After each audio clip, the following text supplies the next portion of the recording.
All right, so it's the day after St. Patrick's Day. I hope everybody had an awesome day wearing green, drinking green beer, maybe going to a festival over the weekend. Hopefully you found some way to enjoy that as a cultural experience. So welcome. Today is March 18th, and we're going to be talking about organizational basics. And this is our second virtual huddle. This is our third mobilizing meeting. So we're starting to hit a stride here. So as usual, I think you're starting to get used to these meeting controls. Keep yourself muted during the meetings unless you can raise your hand if you want to chat. We're looking out for that. Sometimes folks have to point it out to me. So don't be afraid if your hand's been up and I'm missing out to speak up. It's okay at any point during our huddle here. But please keep your camera on. I see lots of initials in front of me, but it's wonderful to see your beautiful faces. It's a little easier to engage with you that way. We are recording, and then these are all of the your buttons. The one to steer clear of is big and red. It kind of beckons you to push it, but wait until the very end. It says leave on it, but everything else I think is pretty self-explanatory.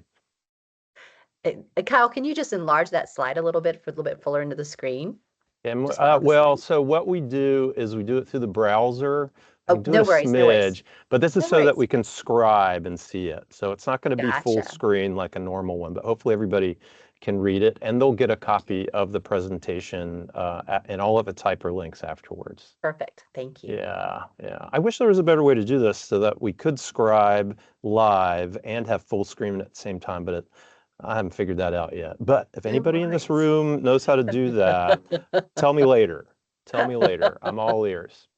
All right, so we're in the welcome and warm-up stage. Today we're going to understand the essential nonprofit documents.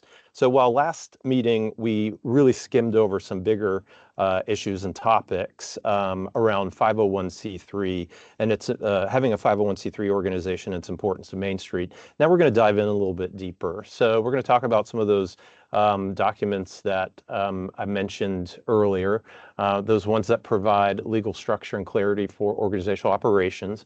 We're also going to talk about human capital needs for your Main Street program, so including your board, your staff, and volunteer roles. And then we're going to introduce you to a tool to assess board composition, to what your board looks like at this point, and help to identify some gaps and some opportunities for growth. So the agenda looks like this. We're in the midst of the welcome and warm up right now. Then we're going to get into organizational basics. We'll talk about the next 30, so your homework assignment. And then at the very end, at 12:15 to 12:30, it's optional. If you want to stick around and ask some questions that are just burning, then please stick around for that extra 15 minutes. Otherwise, if you got to get to lunch, if you got another meeting, please, again, it is optional, that last 15 minutes from 12:15 to 12:30. So at this point, I'm going to hand it off to Kelvin, my new coworker, to do a little bit of roll call here. So the stage is yours. Hey there, everybody. My name is Kelvin Whitehurst, the newest program member. So wanted to take a little bit of time here, maybe 10 minutes or until about 11:10, yeah, or less, to kind of just do a little icebreaker. So how about we have one representative of each community share their name, the community that they are representing, and then one organizational accomplishment that you've had recently. I'll do my best to write everything down. So who wants to be the first lucky community before I just start calling out communities that I've got? Oh, Erin. Hi there, I'm Erin Weston with Leesburg Movement, Leesburg, Virginia. And our big accomplishment is that we are actively recruiting for a part-time executive director role right now. Lovely. Yeah, it's easy as that. Anybody else? I see Sarah Berzio.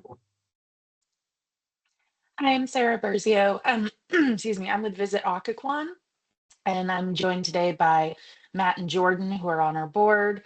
Our big accomplishment is that we secured some funding for FY26 that will help us get through the next year.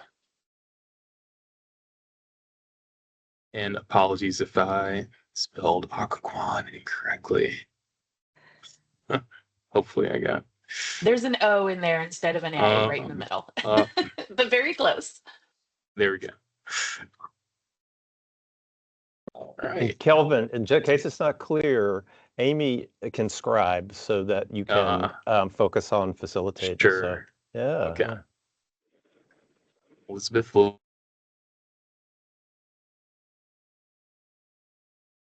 And I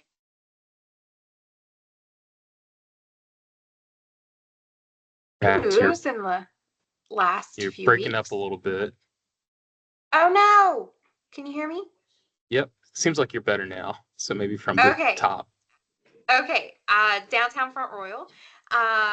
We have just recruited several new board members who are bringing new perspectives, and we're really excited about that.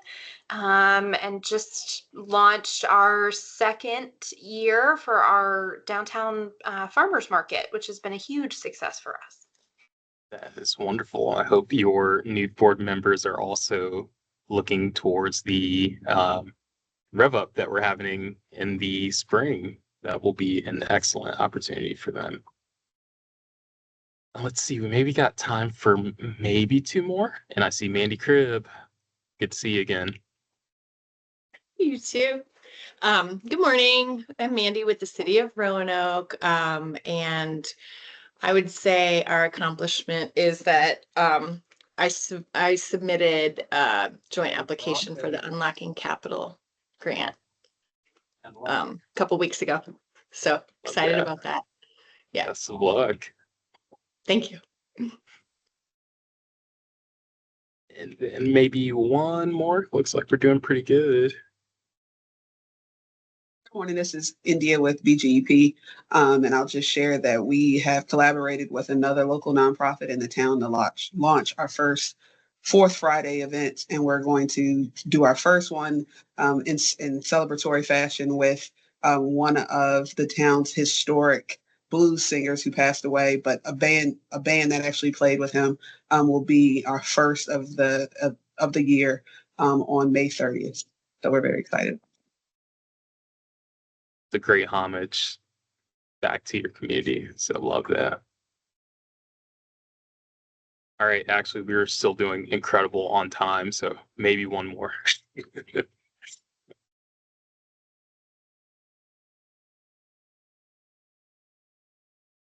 it'd be great to hear from everybody. And Kelvin, don't hesitate to call on communities that haven't gone yet. Be on your toes, everybody. Let's go. I can jump in for Megan. KT Beach with Salem. We had a great meeting with Amy this past week and are looking forward to moving forward with the 501c3 stuff. That's great. Thanks. Love to see that progress. And I see Megan's hand with Waynesboro. So one of my I'm Megan folks. Smelson. I'm with Destination Downtown Waynesboro, and I have to say that what we have going on right now is being a part of mobilizing Main Street. That's what we've got going on. Yeah. Big round of applause for that. So, but yeah, I think we are hitting right on time. Oh, one more. I was just going to report out from Portsmouth. We're playing a little bit of catch up on our ends. We got successfully through our city council and got our resolution to back the Main Street program. So that was definitely a win for us. And then we had a really good session pulling together our steering committee. And I think we found an idea that we all want to coalesce around, which is a lighting project for our downtown, possibly to light up the steeples in our downtown, something that could be seen across the water from our other surrounding communities. So I think we're all really excited to have an idea and a concept to work on together. Yes, bringing the spotlight to your downtown. I love that. So literally. Well, great. Yeah, looks like we're good on time. So Kyle, tossing it back to you. Thank you all. Thanks, guys. If you didn't get to talk, feel free to throw it into chat, and we'll make sure we capture it and throw it into the slides. Because sometimes these accomplishments, you're your peers here would like to circle back and find out a little bit more information. So that's what these success stories certainly help to facilitate. All right, so let's just look at the homework at this point. So this is what you all were to do over the last 30.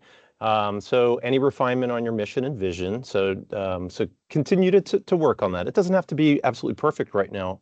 At some point, you may want to revisit it as you learn more about your program, as you take in more information from transformation strategy service in the fall. So this is something that's malleable until it feels right, and then let it mature for another 5 years after that. So. Then you had a video to watch. This came from our Switch to Six series 2 years ago, which focuses on the Main Street America Community Accreditation Standard, so specifically inclusive leadership and organizational capacity. You'll learn more about that a lot over the next year or so. And then I shared one of our peer coordination program guides, Iowa, their Main Street Program Leadership Guidebook. Of course, I only said, hey, take a look at a few of these pages here, but you're more than welcome to read the whole thing. I'm going to be sharing a lot of wonderful resources that, in your extra time, or if you're A++ students on roll, then read them all, and I think it's only going to help you advance your program more easily. You're going to be able to find the answers that you want. And then, as we've already heard, some of you don't have your 501c3s yet, but there's some movement to get that going. And so the homework was to talk with your program administrator to get that underway. And so happy to hear some progress. And then we have an extra. So this is digging deeper for those of you who don't have a 501c3 yet, or you're just extremely curious. It's a great document from the Center for Nonprofit Excellence about starting a nonprofit. So that is available there should you want to know more. So at this point, are there any questions, any key discoveries, any questions about the homework for clarification? Happy to take a moment to answer any questions about your progress or. All right, cool. We can dive in. So I know there's this stranger lurking about. We were talking to her earlier. We have Cindy Colson with us today. She's the Deputy Director of the Center for Nonprofit Excellence. She focuses on partnerships, consulting, and impact. So they're just in Charlottesville, just down the street. Well, down the street from Richmond. Centrally located, accessible, wonderful. Cindy has extensive experience in nonprofit leadership and specializes in executive leadership development and board governance training. So, man, is she at the right meeting today.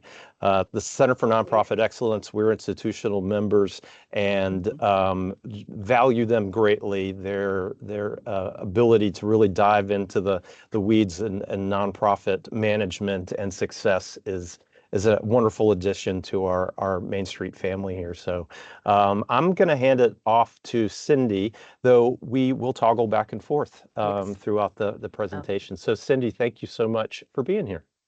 Thank you. Thank you. I am excited to be here. So my background, just briefly, is I've been with the Center for Nonprofit Excellence for 12 years now.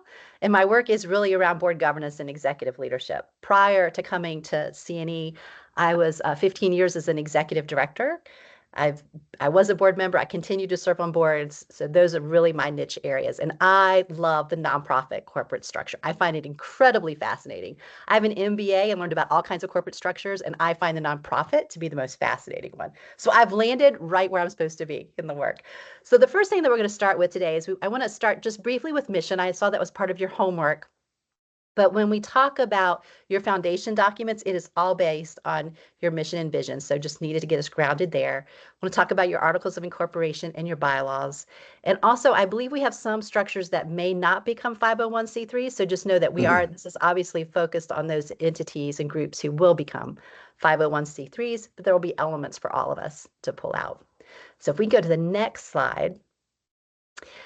This slide that we have is really differentiating between mission and vision. And this is an area where I find a lot of people get confused. And what you want to think about is mission is really focused on the present. The vision, as it's saying, is what will be in the future. It's also, the mission is concentrated on the what and how. where the vision is going to be focused on why and where. So for example, your mission may change over time. And we actually encourage organizations to revisit their mission about every 3 years, because you are a part of an ecosystem, and that ecosystem may change, and the work that you need to do in that ecosystem may change. So your mission may change, but it's awfully pretty rare where the vision will change in that space. Your mission is going to address kind of the day-to-day operations. The vision is going to talk about the overall impact that you're striving for. Your vision is obviously going to be broader. It's going to be inspirational in that space. So let me give you an example with CNE. So our vision is that we envision an equitable, thriving, and just communities that are powered by healthy nonprofits. Now, we're not the only element that's going to help to make that happen. We're one part of the element, and we envision that space. That's what the future will look like for us. Now, our role in that, so our mission, our day-to-day, our work, our presence, is that we actually do that by being a champion, a learning partner, and advisor to Virginia nonprofits. That's our work as part of that vision that we have for equitable, thriving, and just communities powered by healthy nonprofits. So just to get some clarity between those two, mission and vision, that space. Thanks, Kyle. If we can go to the next slide. So now you actually says, okay, we know what our vision is. We know what we see in the future and what the ideal is for our community. And we know what our part of that vision is, which is our mission. We're actually ready to start moving forward in forming a organization that will help to make that happen. In the state of Virginia, nonprofits are corporations. You must file an Articles of Incorporation document to become a 501c3 in the state of Virginia. And this is what this looks like. It's very simple. It's a one-pager. And then I've also included the instructions, which are also like one page.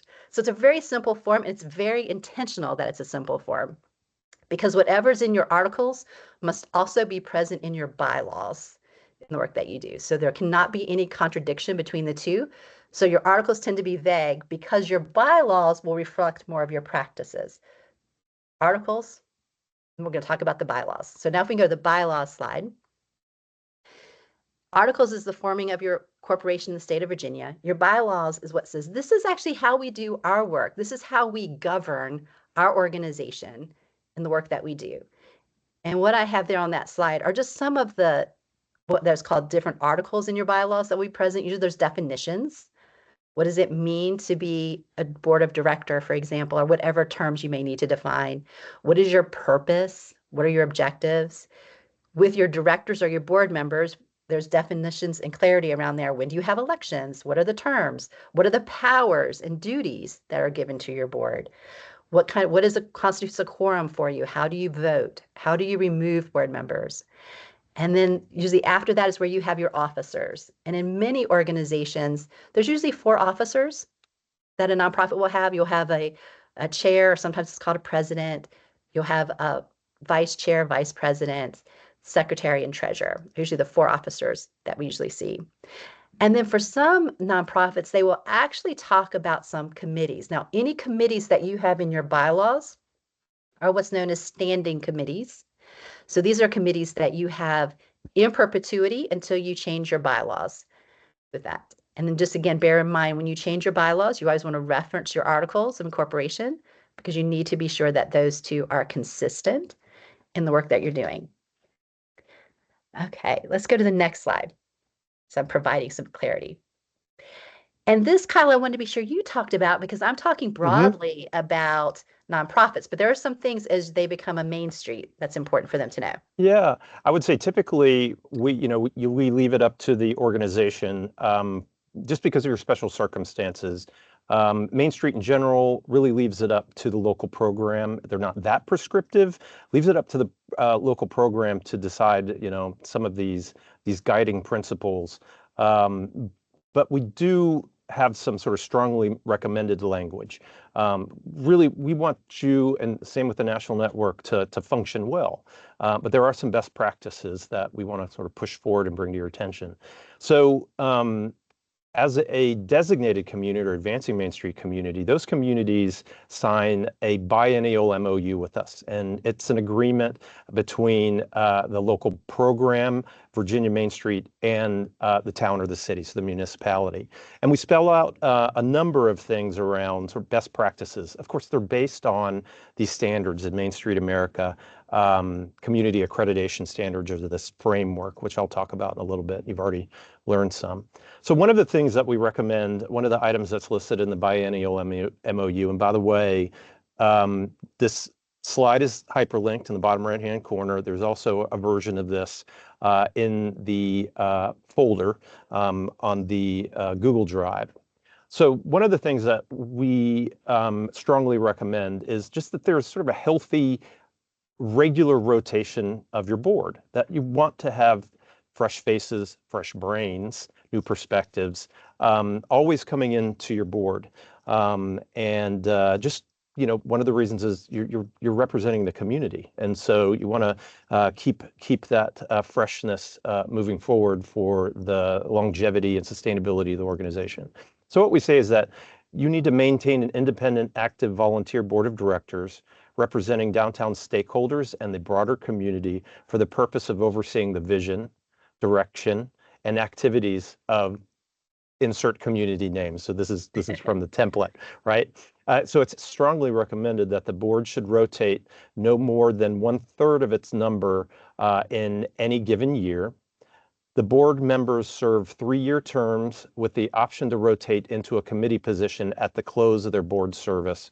Board members may serve additional terms with at least 2 years between terms. So that's just, again, that's keeping the board, well, you still get the experience. They start to build out their knowledge and successes, and then give some space for somebody else to move in.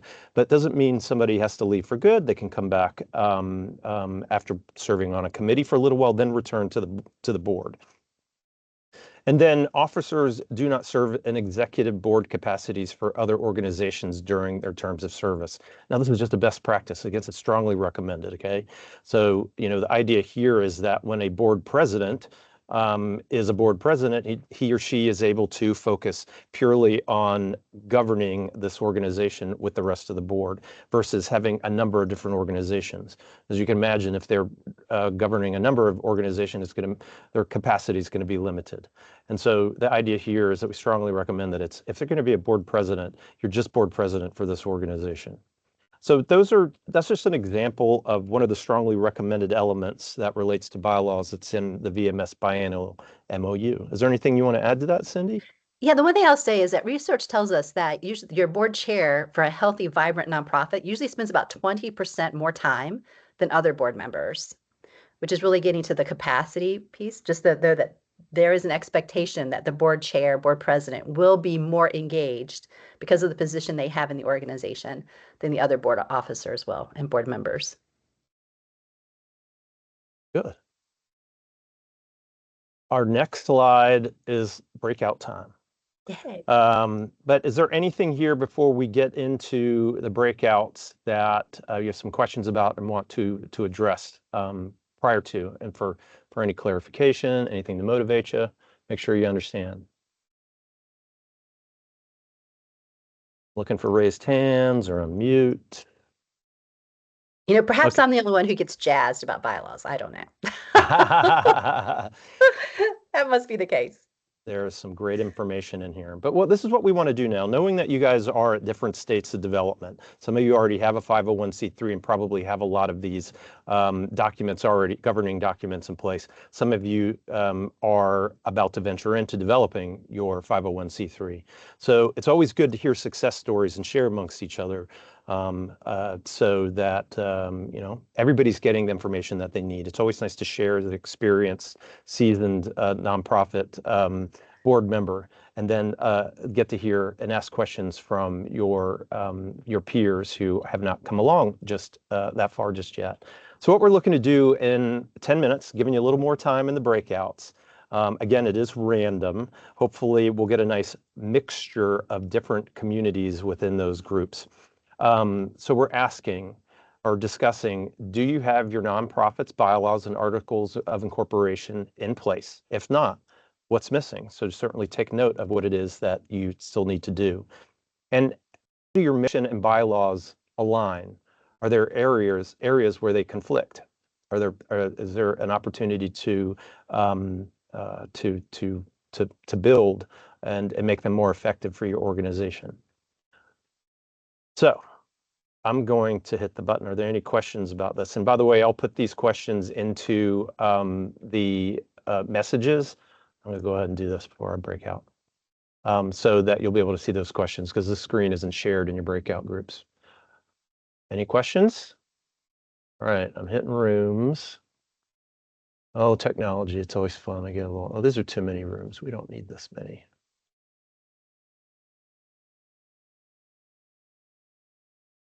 Delete you. Sorry, should have checked this out beforehand. I'm gonna delete you. We don't need groups that small. Thanks for your patience.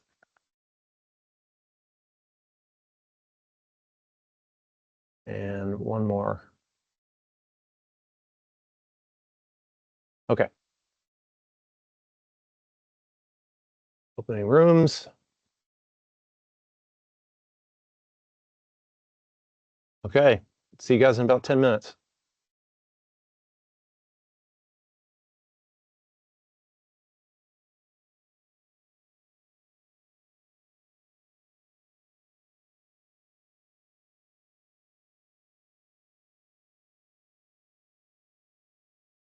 Some of you haven't broken out yet, huh? Yeah.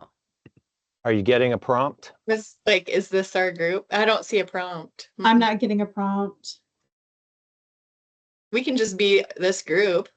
How many of there are us? Let's see. It shows there's 28 of us. Some are unassigned in the world. Well, maybe I'll just stick you in a room randomly here. The I audience don't know why it gallery would is do hilarious. that. I'm not going to assign you there.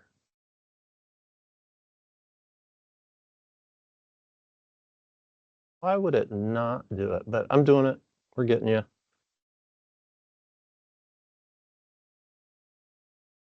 Okay, save. All right, you guys should get an assignment and go. Yeah.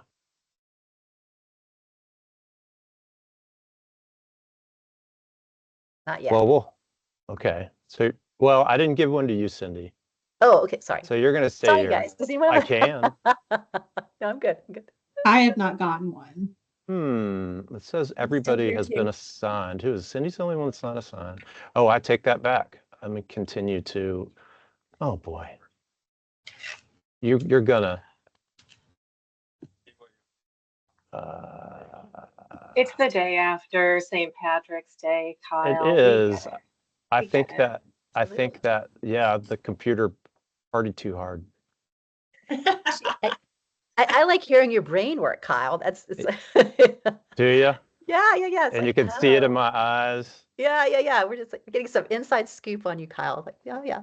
Yeah. It's thanks. Kyle, can you Yeah. hear us? It's Yeah. Katie and the Woodstock crew. I think I'm not, so I'm like Oh, I'm using about. our room Yeah. and this thing, and I don't know how to, it's not Well, hold prompting me on. on this. Yeah, you're about to be prompted. So hold up. Hopefully this will work. Well, I don't know if it'll prompt on this screen. Oh, here we go. Join. Okay. Yeah. Thank you. Yeah. Thanks. Here we go. Watch this go. There will always be somebody that doesn't. So we'll just make it a main room discussion if that's the case. Oh no, it's working. It's working. We're down to 9 people. 8. And this is actually a good group if these people don't jump out. That's all right. Everybody has officially been assigned at this point. All And right. hopefully, let's see, I'll go ahead and do the announcement again so everybody sees it. Okay. All right, I think we can go and get started. I also want to look at this. That took about 2-3 minutes. So let's go, a little about till about 11:34 or something like that. Okay. All right, folks. We've got Aaron, Who wants to go first? Do you see the questions? Do you have your nonprofit bylaws and articles of incorporation in place? If not, what's missing?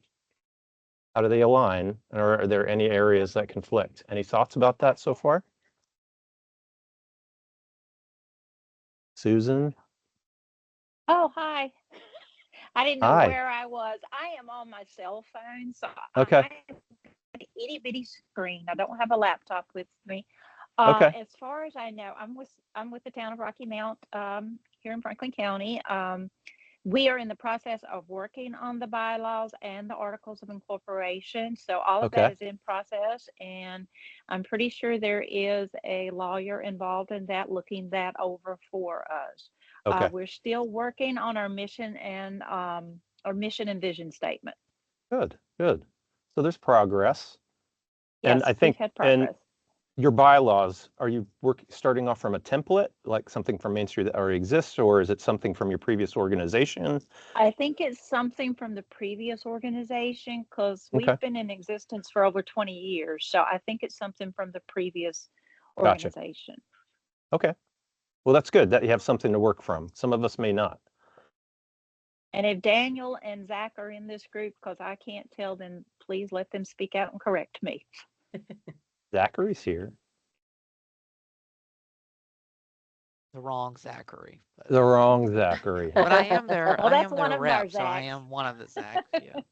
And Yes. just so, and maybe I can note this, Kyle, but because, we have our membership with the Center for Nonprofit Excellence for any communities that are just not aware, and Cindy, correct me if I'm wrong, once these bylaws and other things are drafted, I'm sure that C&E would happily take a look at those or kind of look over to see if there's any areas that need tweaking or some recommendations, things like that once you're finished. Absolutely. We're happy to review. Now, we always give the caveat, we're not an attorney, so I always want an attorney to review it at the end, but we can save some cost and some time by just reviewing it quickly. And sometimes what we note are just some inconsistencies because you all are in it and creating it, and then we can just come from the outside, look at it and say, well, wait a minute, this doesn't quite flow, or you might want to consider this kind of language here. We're happy to do that. Thank you. I think you'll find amongst Main Street that there's pretty much a standard template. Each local program will have, varying differences. Some will be a little more in tune with those best practices too, So I think that whatever you're launching from requires a level of editing, to make sure that it actually is suited for what you all are trying to accomplish. Pulaski, Aaron, any thoughts at this point? I know, Pulaski, you have an organization already. It's been around now for a while. Any thoughts at this point? Yes, we do already have the bylaws and everything in place.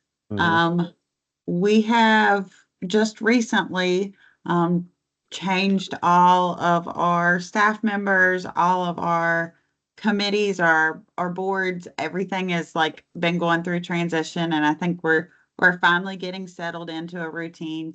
So we've briefly talked about needing to update our bylaws, but it's a matter of getting everything together and doing it all at one time, because that's Okay. a process that once you start can be along the hassle of a process. So It we're just is. making sure we have all of our I's dotted and our T's crossed before we dive into that. Good, good. Maybe about one more minute here, and then I got to break everybody out. Boy, that time goes fast, even for 10 minutes. That was 10 minutes, wasn't it? Yeah, one thing we recently experienced in Leesburg is we have the bylaws set. We already have our 501c3 nonprofit status. Yeah. But some of us realized that not all of our current board members had read and reviewed everything. So someone in a meeting was like, oh, I'm only on this for 3 years. So just a reminder to have that review. But I think that I'm pretty sure that all of ours is pretty template driven. So I think a review of those is in the cards in the near future for us. Good, good. Yeah, just for everybody else in the room, Leesburg applied for a grant 2 years ago, year and a half ago, somewhere in that realm, and they created their Main Street organization not that long ago. So they might be a little ahead of those who haven't quite done their 501c3 yet, but they're still developing and refining their program. Good. All right. Well, let's go ahead and pull everybody back together, and we'll.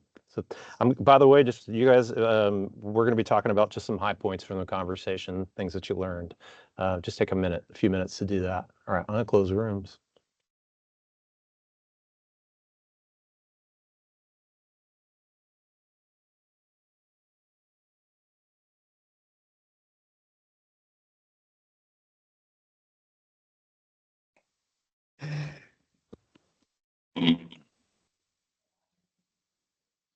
Woo! That's like whiplash, isn't it? A little bit of breakout room whiplash. I know there's always somebody that's in the middle of a conversation just as it gets going, and then you get yanked out, right? Man. I was about to say something genius, Kyle. Well. Now we'll never know what it was. Exactly. Well, this is just a little time for some download to kind of hear about some of the high points from the conversation. And then what are your opportunities for growth? So like think of 2 actions you can take over the next 30 days to strengthen your foundational document. So maybe, just kind of focusing in on a couple of key opportunities. Raise your hands or unmute. What are some high points from the conversation? My high point was that Cindy Colson can look over our bylaws and articles of The secret's incorporation if out. we need help. Thank you. Absolutely. I always have to give a little caveat. We're not attorneys, so we always make sure that you have an attorney, but we're happy to do that check before it goes to the attorney. Happy to do that. Yeah. Good call. And Tom says you can always ask ChatGPT, but it says Tom, but it is actually Rebecca's picture on it. Can ask ChatGPT to help Salem come up with their organization name. Oh, that's hilarious. Oh, I see why. I was tagging Tommy and sending it there to you go. him. I see you. I get it. Anything else? Come on, maybe 2 things, 1 thing that rose to the top. You guys, it is like the Tuesday after St. Patrick's Day, isn't it? A little slow brain going on today. Being a little rough. My goodness. All right. Well, there's plenty of. Kyle, go for it. Kyle, yeah. Kyle was just going to share just a reminder that your bylaws need to reflect your practices of governance. And so let me just give you a great example. So March 2020, it was rare for nonprofits to have virtual meetings in their bylaws. And then boom, March came and they did not have it in their bylaws. So they needed to obviously revise their bylaws so they could have a virtual meeting in the work they did. All it requires based on your bylaws would be generally it's a quorum vote or a % of the board that approves it. But it just for compliance, you just need to be sure that it's reflecting your practices, and your practices most definitely will change over time, and they should change over time as new technology comes available, as you might integrate different demographics. So for example, some organizations that have brought in perhaps some younger board members, there have been some ways they've had to structure their meetings differently to make that happen. It's just a reminder that needs to reflect your practices. And I overheard someone saying they're reviewing it as such a huge overhaul. I actually encourage organizations when they're reviewing their bylaws to chunk it, not to review all their bylaws at one time. Maybe what you're reviewing are your officers at one board meeting and reviewing that. Or you might be reviewing what you're doing around your recruitment, whatever that might be. Don't feel like you have to review it all at one time if that works best for your organization. Good call. Oh, some folks got booted. Hopefully they get back in. My goodness. Well, we'll have more time to talk. So as thoughts come up, we'll be able to chat later on. So let's start getting on to the second piece here. Certainly, you've got all these documents in place, but they're real humans that do the work, right? Oh, so isn't that this true, is where Kyle? we are. Oh my gosh, it's so true. How wonderful we have these documents, but nothing gets done if we don't have people to make that happen. That's right. So, and the people that we have as a nonprofit is we have a board, we have staff potentially at some point, and then you have volunteers. So what I've put together in this graphic is I want you to start off with the left side where it's talking about board service on this. And what I want you to see from this graphic are the umbrellas, where there are 3 umbrellas. When we talk about leading practices with boards, there's 3 roles that a board plays. They ensure the organization's identity. That's their first role. Their second role is to ensure that there's resources for the organization. Their third role is to provide oversight. This is for all nonprofits. Now, the responsibilities, which are under those umbrellas, can look very different depending on the organization. But in general, what we see, so let's go to that first umbrella.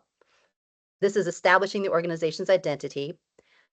What we see in that space, the responsibilities under that role, usually goes to the mission of the organization, and it goes to planning.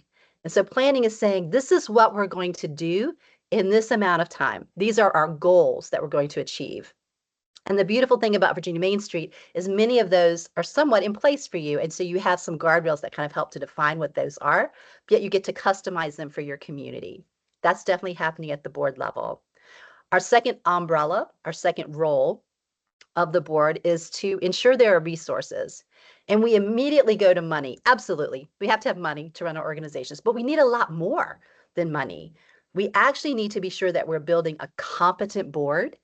And by that, I mean the who you have on the board is what you need in terms of knowledge, skills, abilities, connections on the board at that time in your organization's life cycle. Some of your resources, when you get to the point of hiring an executive director, that is a resource that you have as well in that space, and that you're actually evaluating them in the work that they're doing. And your reputational capital is a resource that can become tarnished so quickly and take so long to shine that back up. So hold that closely, because that's a resource that you need to treasure. The third umbrella, the third role, is providing oversight. And this is where the board is actually ensuring that you're actually doing the work that you say you're going to be doing. They need to be getting some sort of report. Most organizations know they need to provide financial reports, which is absolutely part of it. But the other part is they need to know in terms of the program.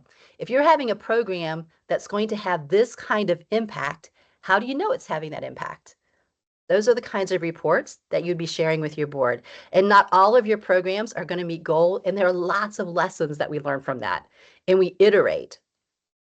Failure is success in its own way. So be sure you're incorporating those and that the board is hearing and learning from those as well in that space.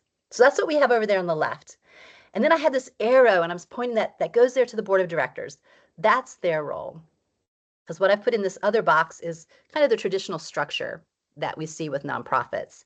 You'll also see I've put a dotted line that's kind of dividing the board and the committees. Now, this is referring to a working board. And so at a working board, when you're at a board meeting, you are governing the organization, which means you're dealing with those three umbrellas that are there. What's underneath that line is really where you're getting more into the management work for a working board. And by that, I mean, this is boots on the ground, making things happen. So for many nonprofits, what we see in this space, there's usually a fundraising committee, there's usually a finance committee, there might be like a nominating governance committee. I know with Virginia Main Street, you guys may have some other committees that are aligned to economic vitality, some promotion, whatever those might be. That's where the work actually happens in an organization when you're a working board. And then the work of that and the reporting is what comes up to the board meeting where that oversight happens. So I want to get that clarity, because when you're at a board meeting, you should not be talking about what color linens you're going to have at the next event. That's not governance work, that's management work. And that work needs to be pushed down into whatever your committee structure is to make that work happen. And for many organizations, your committees also include, if your bylaws permit this, includes members outside of your board. And we actually encourage that, unless, Kyle, that's not permitted. Is that okay with Virginia Main Street? To have non-board members on committees? Oh, yes. Okay, excellent, sure. excellent. I thought it was, but I wanted to make sure. We actually encourage that for several reasons. First, we need a lot of people to get the work done that we need, right? So we need volunteers to be serving on these committees and to be volunteers at events that we hold that need to be there. The other thing that does, that actually helps to build your pipeline. When you have volunteers that are engaged in your organization, you get to kind of test them out, see how aligned they are with your organization, or what their commitment level is, and if you want to invite them to become part of your board. which is a higher level of commitment to the organization. So it creates this kind of almost training, opportunity, dating kind of environment with your volunteers to engage them more into that space. So clarifying governance and management. And when I'm working with organizations, it's not uncommon when I'm at a working board meeting, I'm saying, well, now which hat are you wearing? Is that governance or is that management? And if it's management, that's not the hat we're wearing now at the board meeting, because our board meeting is around our planning, our identity, our resources, and our oversight, not into the implementation of the work that needs to happen. That gets moved down into the committee structure that we have. Now, Kyle, in terms of Virginia Main Street, are there recommendations that you all have around the committee structures? Well, what we say is, so I know everybody, you certainly know about the 4 points. In the past, committees used to be organized around the 4 points. That's a good starting point. However, really, if you want to get some momentum in the organization, you have to be aware of what your priorities are, some of your goals, and it may behoove you to structure your committees around those. So meaning, if you are working to enhance your entrepreneurial ecosystem, providing resources for your small businesses, have a committee around that. If you realize that, you know, we really need to put some brain power and some energy into our fund development, then you need to have an organization around a committee around that. Or maybe you have an ad hoc committee that's for a specific event. That's your key event that makes money for the organization. You want to do it well. It represents the program and its successes. Then you have a committee around that. But really, it's about where do you need, where does the rubber need to hit the road? Where do you need some momentum and attention? And then structuring your committees around that. And then as far as the 4 points go, you know, that is a guide to be sure that your work that you're doing is comprehensive, because that's how you make the revitalization happen. There's no silver bullet. You want to be comprehensive. And so the work plan needs to be structured around the 4 points.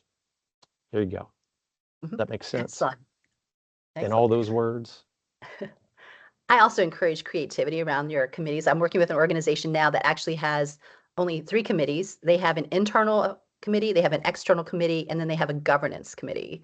And so what they've done is they've taken any of the internal work of the organization, they actually have a committee that's focused on that, and then all of their external. So for example, with their external, they have their fundraising and marketing and promotions is all in the one committee. And what they're finding is there's so much intersectionality, and it's actually creating greater efficiency for them. Because what they found is when they had 2 separate marketing and fundraising, the marketing committee would be doing something and they say, oh no, I'm sorry, we start with fundraising. There'd be a fundraising committee say, oh, we need marketing materials. So then they'd have to get on the marketing committee schedule and do that. So just be mindful of the kind of work that you need to get done and create the structure that helps to make that happen. Remember I said I love nonprofit corporate structure? You can create the structure that works for your organization. So think about the work and then think about the structure that needs to happen. What is that saying? Form follows function. This is a great example of that. So create the form that follows the function that you need it to have. And this is a great, what board service entails illustration here comes from a board source document. I put the full document, because it's just a portion of it, into the lesson file for this huddle. So just know you'll have that. Want to go to the next slide? Yeah, we have a question here, Kyle, I think in chat. Oh, we do? Let's go. We Thanks do. for pointing that out. This is actually not a question, it's more a pointer for the Roanoke Citywide program, because they will be setting up a slightly different model than the rest of the cohort. Okay. Thank you. And we'll be talking about institutional partners next month, just to let you know, since that is relevant. Great. This next slide. So when I'm working with organizations, it's not uncommon for me to hear from them, how do we diversify our board? How do we get more people engaged? And here, this also comes from Board Source that I love, because what this does is it says, these are some ways that you can just reflect back on your organization to see how inclusive your organization could be perceived by the community. So these are the 5 questions they encourage you to reflect on. The first one, is your organization's reputation being negatively or positively impacted by your board's current composition vis-a-vis diversity. So thinking about who you have on your board, what does it say about your board by virtue of just who you have on your board? If someone were to make, this is the second one, if someone were to make assumptions about your organization's values based on your board composition, what would they likely think about that? Number 3, how well are we cultivating a deeper understanding of the community or communities that we serve, and that we're bringing their perspectives, needs, feedbacks, and priorities into our strategic boardroom discussions? So it's actually having you pause and saying, if these are the communities that we're serving, how are we engaging them in the decision-making process of the work that we're doing? The 4th, are we ever at risk of making decisions without fully understanding how these decisions may in fact impact those we serve? And the 5th one, if we were ever to make a deeper commitment to diversity, equity, and inclusion, what would that mean for our mission, for our work, and for the people that we serve? I actually encourage this as an activity to do with the board, usually over a course of time. So when I'm doing an activity, taking maybe about 15, 20 minutes at a board meeting and say, let's just tackle this first question. And let's just reflect for a moment. For those people who are going to our website and they're seeing our board members, do we think that is positively or negatively affecting our perception of diversity? And you can just do this again as an activity, because what it does, if nothing else, is causing you to pause and reflect around who you have sitting around the table, who needs to be sitting around the table, and how you're engaging the communities you serve into decision making, which is what inclusion and diversity and equity is all about.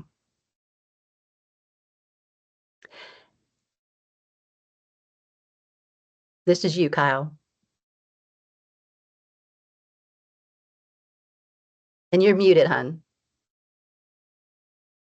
For heaven's sake. So you have to repeat that brilliant thing that you just said. You have to repeat it again. Which wasn't so brilliant.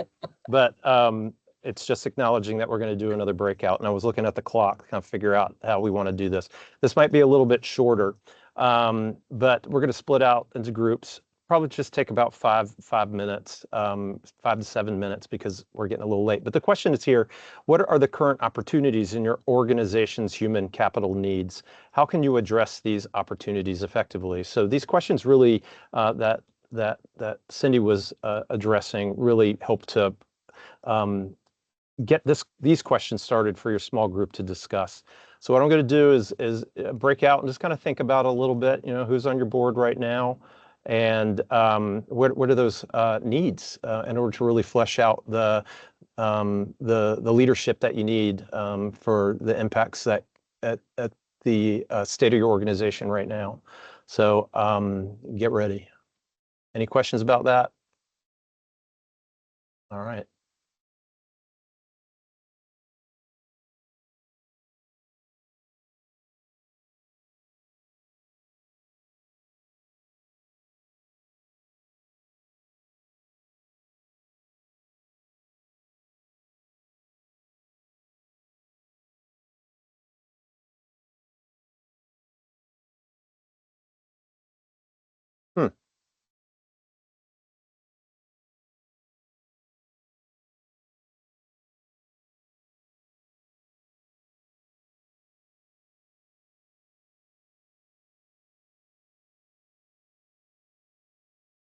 I don't know why it assigns them sometimes, it assigns them, sometimes it doesn't. So I think this is a big enough group and everybody else is split. But let me throw it's assigning.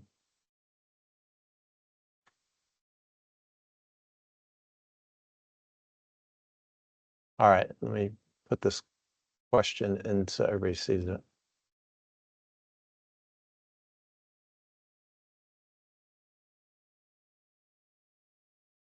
Oh, okay, so somebody are seeing there. All right, cool. All right.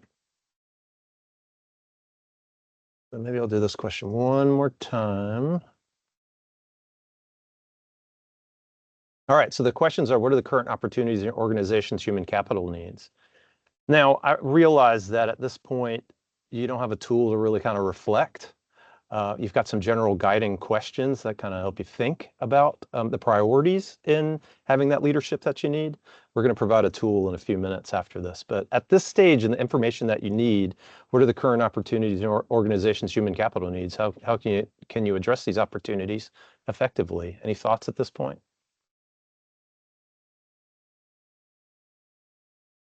Jordan, Liz, Aaron? Yeah, apologies. I just rejoined. I was booted off for about 5 minutes there. So Okay. Oh, I'll observe goodness. for a second here. It's all Sorry right. about that. So we talked a little bit about board composition, more so about the roles. And so now we're just kind of thinking about what, if you think about the current state of your board and what it looks like, think about what your community looks like right now and those that you serve. What are some opportunities for building out your leadership? What are some of your human capital needs? Gotcha. Thank you for that little recap. I would say for us, we have a very old historic downtown, and we have a lot of trouble engaging landlords and property owners in our town. Okay. Yeah, they're a little elusive, aren't they? It's little slippery suckers sometimes. Yeah, yeah. Liz, are y'all here? Jordan? Yes, I'm here.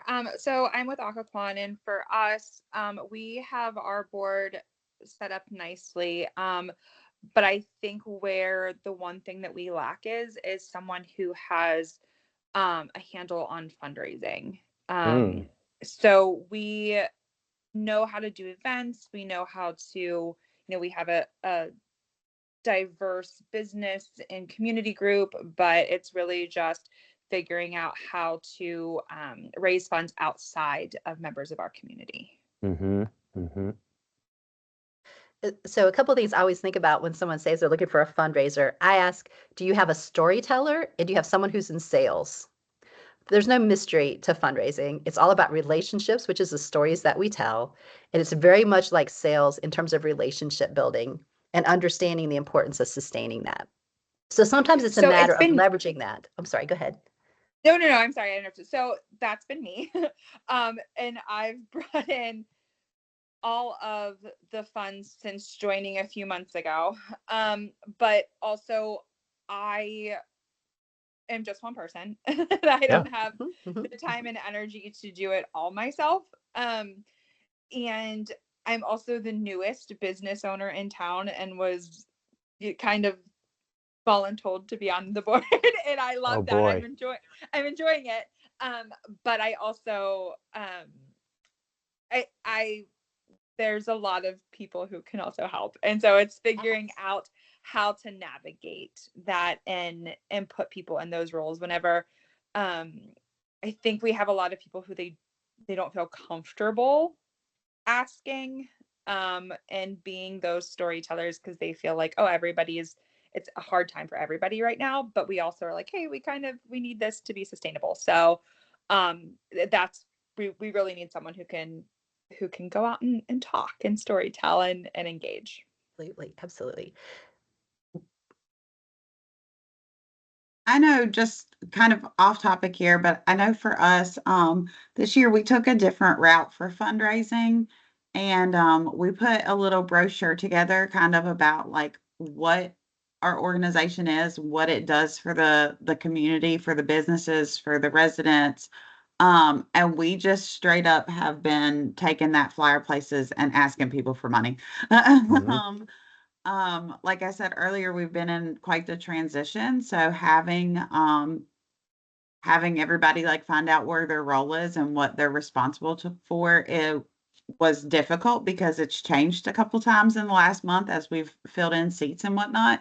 But that has really just been really beneficial for us this year. It's been just straight up being like, hey, help us out. And businesses are doing it. And one thing too that we've learned is a lot of the businesses have, a quota that they have to or they can't go over per year. So hitting them like first thing in January has also been beneficial. We found out last year that by October, businesses were like, sorry, we already gave X amount and we're not allowed to give anymore. So that's for the lady talking about fundraising. That's one thing that has super helped us this year, and maybe it'll be beneficial for you guys. Thank you. Where we found the most success, and this might help you guys, is actually our local VFW. Apparently our VFW, so all of our successes come because I like to have a beer after work once in a while. And honestly, it's been sitting on a bar stool, which sounds terrible. But our local VFW, they have small games of chance, whatever, and they're legally obligated to donate 25% of or 50% of all of those funds to community organizations. And we've really partnered with them and get nice size checks from them. So something that you might want to pursue are honestly your local VFWs. That's awesome, Jordan. Thank you. All right, guys, I got to close this out and bring all of us back together. So there's some lessons learned. That might be something to share once we're all together, Jordan. All right.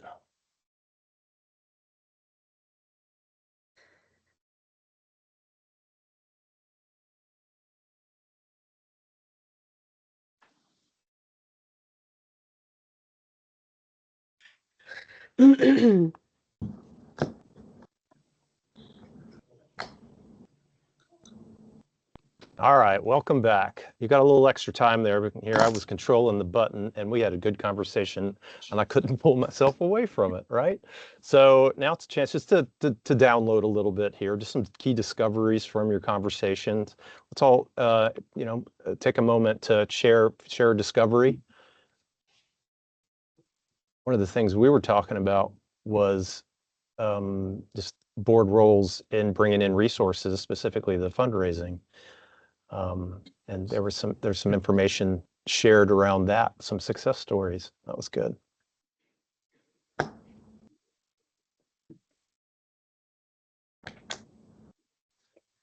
are some high points from the conversation?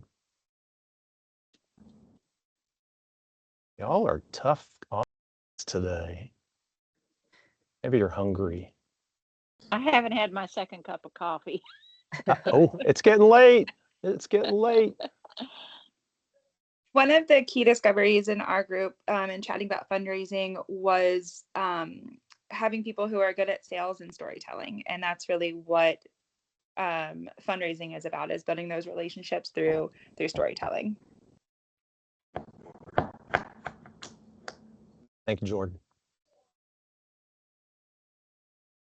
Anything else? I like that, through storytelling.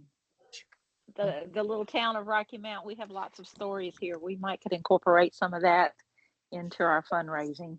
I like that.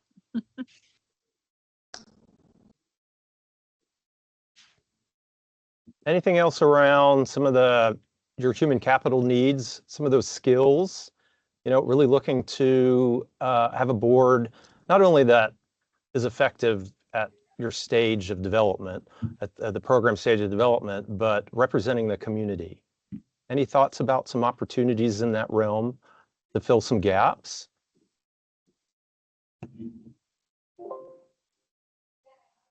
I like what Cindy said about the committees and having your committees formed around your needs in your organization. Thank you, Shannon. Yeah.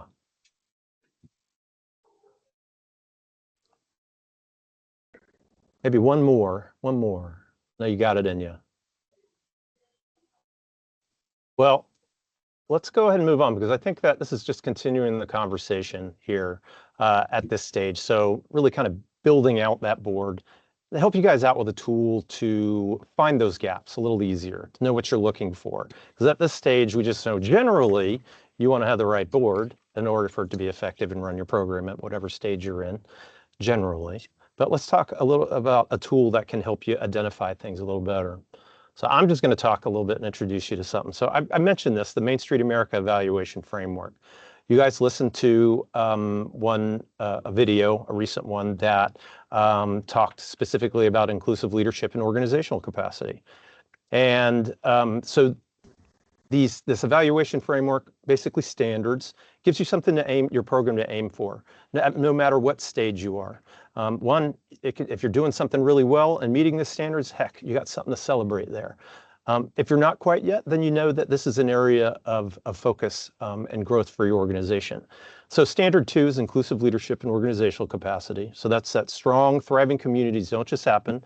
They need effective leaders at all levels, from a broad base of committed volunteers to dedicated professional staff offering their time, talents, and passion for work. So standard 2 reflects on the value we place on people at Main Street's greatest resource and our belief that everyone in the community has a place on Main Street. The standard encourages Main Street programs to place a strong priority on human capital and develop a clear operational structure and practices that increase the organization's capacity to engage all sectors. Okay, lots of words. Let's get down to a couple of key indicators in this that help support that. So a board of directors is formed with a diverse and balanced representation of district and community stakeholders. So district business and property owners, community corporations, residents, institutions, etc. And leadership base reflects the entire community. And we often say, and it's actually written into the standards, that take a look at your demographics. What does it look like? And try to create a board that reflects that. So considering a broad range of dimensions of diversity, race, ethnicity, gender, education, physical and mental ability, veteran status and income level, etc. This is hyperlinked to the Main Street America Evaluation Framework, and I highly recommend, taking a look at it. These are relatively new, but they've been a game changer, I think, for our programs because they have a much clearer tool to help them identify those areas of growth and help guide them. So at that point, I'm going to punt it over to Cindy. Great, thank you. So this slide is actually extracted from the tool that you all receive around the board metrics. So what is this board metrics? So it is a tool that helps to identify what you need on your board. Many times I work with an organization, it's not uncommon for someone to call and say, we have a vacancy and we need someone in 2 months. So one thing I know, there's nothing strategic in that. And the other thing that tells me is they just want a warm body that's going to take the spot for that board. That is not where we want to be in our board work. What we want to be is where we're saying, what do we need on our board to actually do the work that we need to get done, to fulfill our mission and to meet our goals and our plans that we have. So for example, so there's some personality qualities that are here: cheerleader, connector, leadership, visionary, wealth, wisdom. I personally think humor should be there. I think board meetings should be fun. I think there should be someone who brings humor and wit to board meetings and can just bring that flavor to the organization. I also think storytelling, again, not only is storytelling important in terms of fundraising, but we also need someone on the board can help us to tell stories. That's a personal quality that's important for us to have a storyteller who's there. Then there's the community connections. So who all in the work that you're doing, you are touching in various different ways. And this is a really nice comprehensive list from the chamber, civic groups, corporations, neighborhood residents, and actually trying to see at this stage where you are, what do you need? It doesn't mean that you necessarily have all of those depending on what you're trying to achieve at this point, but that you're pausing and you're reflecting and saying, do we need to be sure that we have someone that represents this on our board? And it could be you come back and say, yes, actually, we do need to have that representation. Also bear in mind that this representation might be on your board or it might be on your committees, depending again on the work that needs to happen and where you might need to engage them. But either way, if it's on the board or the committee, you have that voice that's participating in your organization. The skills and interests and kind of that committee work that's coming from Virginia Main Street, and then the representation, of course, looking at your district and specifically around that. And I'm encouraging in all these categories that have other for you to go, wait a minute, our community is quite unique. What makes us unique? And then what do we need on our board that exemplifies that uniqueness? And then who can bring that to our community? Sometimes it might be a historian. We might actually need a historian as part of our Main Street because we're so rich in history. It might be someone around civil rights because of the civil rights that we've dealt with in our community. We need to have that voice around. For me, that's the other that's there, is that uniqueness that sets you apart. That's the what. And then we identify the who can get there. So my big takeaway, anytime I'm working with board composition, start with the what and then go to the who.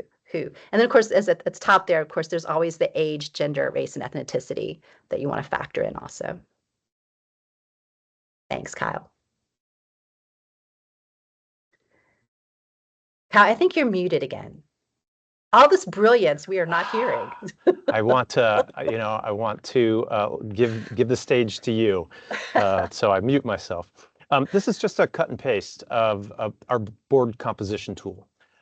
So this has already been put into your community folder.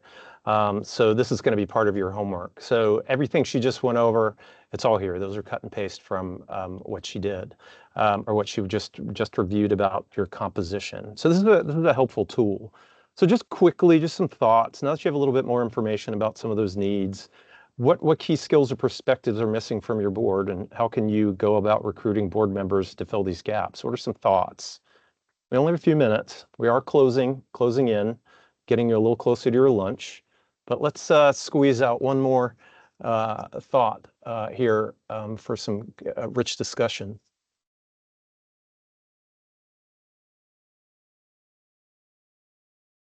Aaron, go for it. One thing that we did this past summer is we had a community interest meeting at our in one of the meeting rooms of one of our local parks, and that was super helpful just to kind of explain the organization and the mission, and we got a lot of good volunteers from that, and then 2 of them now are on our board. Right on.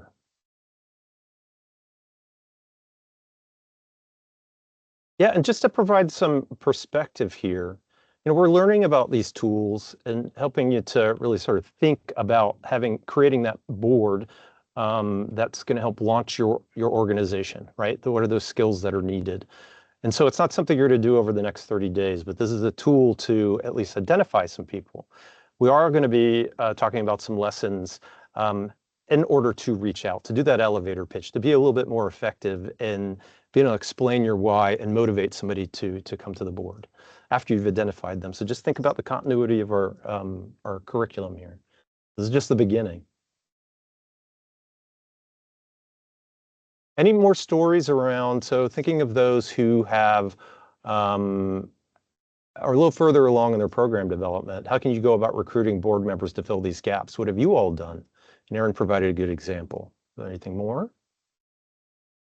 Toot your horn. We love to hear it. Come on, y'all.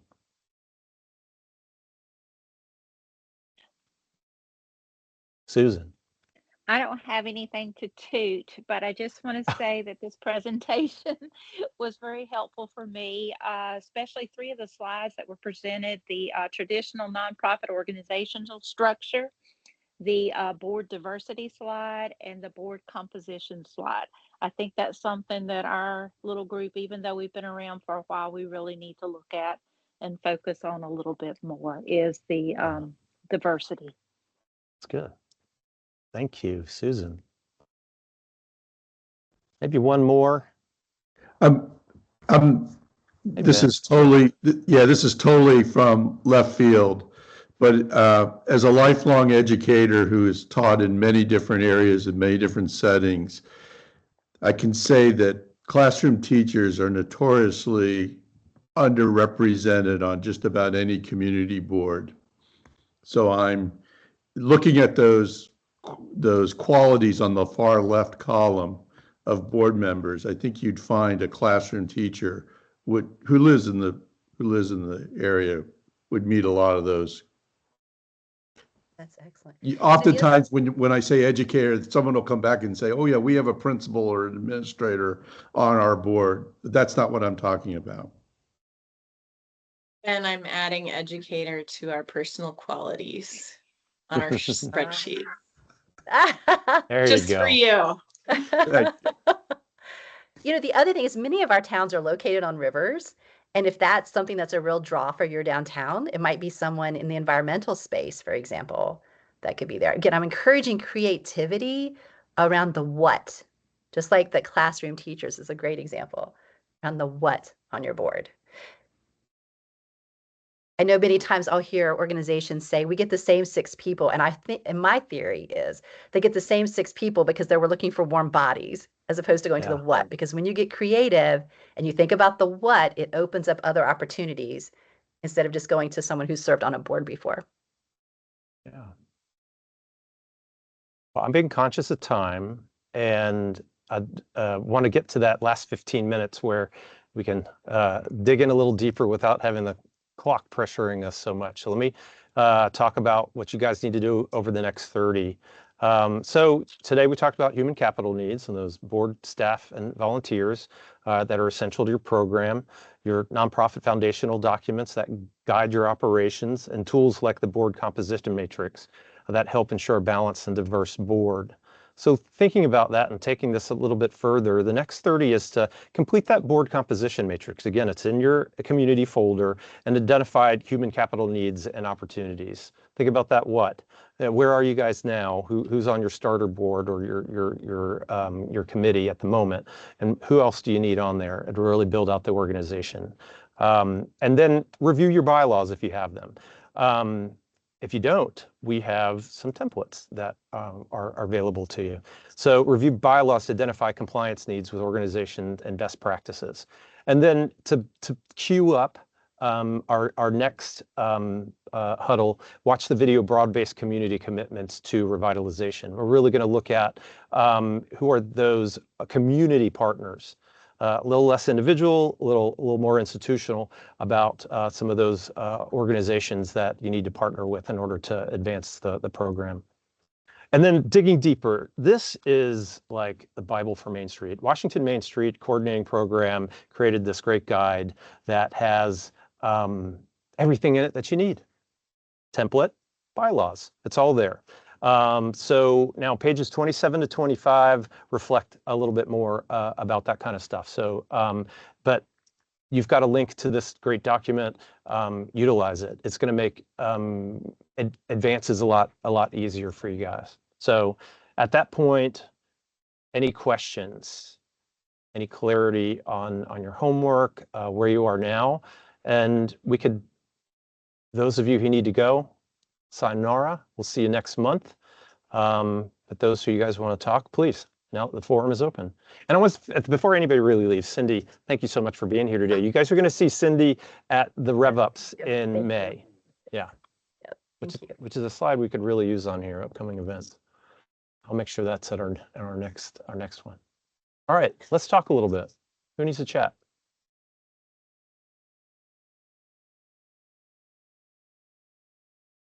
We did such a good job today. It's unbelievable, huh? Everybody learned everything they needed. They know their homework, and they are ready to move on. We could talk about anything, though. It doesn't necessarily have to be the homework or what we just chatted about. If you have something with your organization that is pertinent and burning, now's the time. Happy to. Thanks, Adrian. I'll pop in here, Kyle. Yeah. Hey, Liz. Yeah. Hi. So this session was great. Thank you so much. Because I think, and just for background, like Portsmouth has a slightly different structure where we have an existing board already, and now we're putting together more of a steering committee model for our Main Street initiative. But diversity is something that we're struggling with as an organization. And Portsmouth is a very diverse city. It's not reflected on our board. And as I was listening to today's presentation, we have some real barriers that we've built as an organization. So the Portsmouth Partnership is a board where people pay to sit on the board, right? We've initially built in a financial barrier for participation, but our organization relies on that, right? It's built into the revenue model and structure. We don't have that same barrier for participation with our Main Street initiative and that steering committee. We are not pulling in the diversity that would allow our steering committee to reflect our community so closely. So I don't know if I have a really specific question here, but more just really appreciating sort of a broader lens to looking at diversity, number one, because I think it maybe makes us feel a little bit better about the group that we're assembling, but two, kind of forcing us to think a little bit more creatively about who we bring to the table and whose voices are brought into the room. So Thank you, Liz. yeah. Yeah. You know, the one thing that we didn't mention has to do around abilities, like on the board, that you have people with different abilities, particularly with the work that you're doing on a Main Street, and how people with different abilities engage with that part of your community. Yes. Yeah, no, I think, like I said, like kind of opening up that diversity lens a little bit to include some things like that. So abilities is Liz, one of the things we're going to do next month is learn about a community networking tool. It was created by the Community Heart and Soul program, the Orton Family Foundation, which complements Main Street really well. It's a little more broadly larger community at large than, say, downtown. But it helps you think through, you know, reflecting on your demographics and that diversity that you're looking for of both thought and experience and ethnicity and so forth. But then takes it a little further around, okay, where might these people gather? How do they communicate? So this might help you to take it to the next step about actually connecting to the people that you need to be on your board. So that, I mean, that's the intention around the topic for next month. So something to think about. Yeah. Yeah, because it is. It's a little. It's easy to be stumped. All right, I know my immediate sphere of influence. How do I break out of it? Right.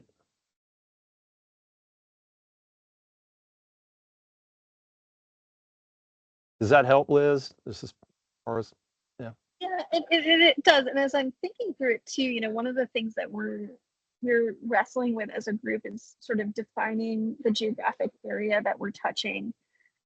There's lots of different maps of what Old Town is and what who defines it, our historic districts, and you know we haven't.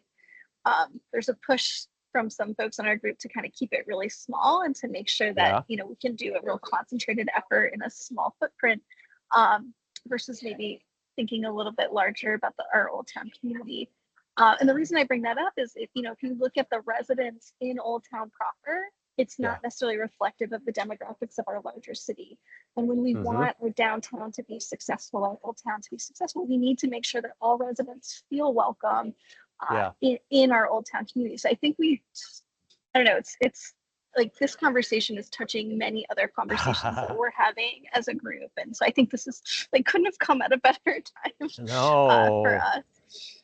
Good. And we have some tools to help out with those conversations, not only a board matrix, but we have a boundary application that will help you think through those, what's most important.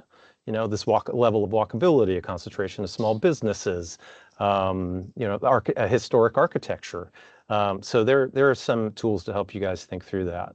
So when the time is right, I'm happy to share that with you to stimulate some conversation.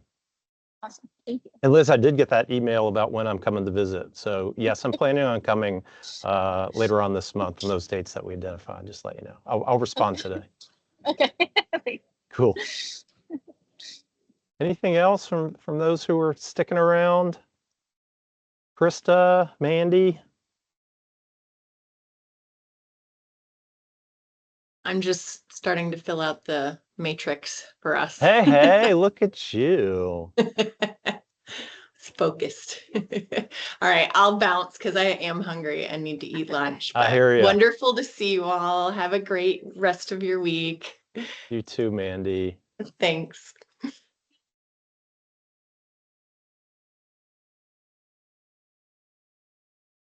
Well, Cindy, thanks for coming today. Thank you. We'll get everybody jazzed about May. We got a little break from you a couple months before the rev ups come up. I know. So, oh wait, we got a question. Let me see that again. Came up in chat. And feel free to speak up. Any suggestions of areas of focus or session for the Main Street? Oh, talking about the Main Street Conference for those who are going to Main Street now. I'm going to confess, I haven't even looked at the offerings just yet. I'm just not there. But I would say really be aware of your growth needs and then take a look at what's being offered. And they have a tool for scheduling. So there's an app and you can actually select the sessions that you want to go to and establish your own agenda. So, but we can talk about that at another, gosh, once it sinks in, it's not that far away. It's next month.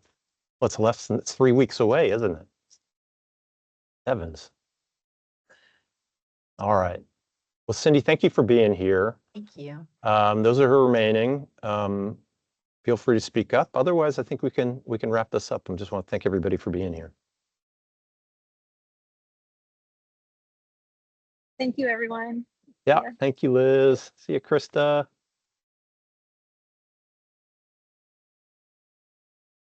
All right. All right, well, let's stop. We stop recording.